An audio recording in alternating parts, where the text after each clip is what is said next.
Hello friends, இன்னைக்கு இந்த mini விளாக்ல ஒரு குட்டி ஸ்நாக்ஸ் ரெசிபி பார்க்கலாம். இன்னைக்கு கிளைமேட் ரொம்ப சூப்பராக இருந்துச்சு. வெயிலும் இல்லை, மழையும் இல்லை, ஒரு மாதிரி க்ளவுடியாக இருந்துச்சு. சரி, பாப்பா கொடுக்கறதுக்கு வீட்டில் எதுவும் பெருசாக ஸ்நாக்ஸும் இல்லை, அதனால நாமளே ரெடி பண்ணிடலாமேன்னு ரெடி பண்ணிட்டு இருக்கேன். இந்த ஸ்நாக்ஸ் பண்ணுறதுக்கு ஒரு 200 கிராம் அளவுக்கு கோதுமை மாவு எடுத்து வச்சிருக்கேன். ஒரு 100 கிராம் அளவுக்கு ப்ரௌன் சுகர் எடுத்து வச்சிருக்கேன். சாஃப்ட்னஸ்க்காக கொஞ்சமாக நெய் சேர்த்தோ இல்லைன்னா குக்கிங் ஆயில் சேர்த்தோ கொஞ்சம் நல்ல மாவு பிசைஞ்சு வச்சுக்கலாம். பிசைஞ்சு வச்ச மாவு ஒரு 20 நிமிஷத்துக்கு அப்படியே வச்சுடுங்க. அப்போதான் அது ரொம்ப நல்லா சாஃப்டாக வரும். 20 நிமிஷம் விட்டு எடுத்து பார்த்தீங்கன்னா மாவு தொடும்போது நல்லா சாஃப்டாக சூப்பராக இருக்கும்.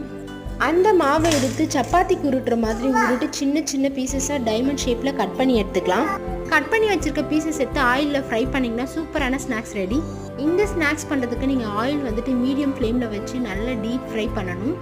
ஹை ஃப்ளேமில் வச்சு குக் பண்ணிங்கன்னா பூரி மாதிரி ஆயிடும். அப்படி இல்லைன்னா மேலே மட்டும் ஓவர் குக் ஆகிடும். மீடியம் ஃப்ளேமில் வச்சு குக் பண்ணிங்கன்னா நல்லா சாஃப்டாக கிறிஸ்பியாக இருக்கும். இந்த ஸ்நாக்ஸுக்கு பேர் தெரிஞ்சால் மறக்காமல் கமெண்ட்ஸ்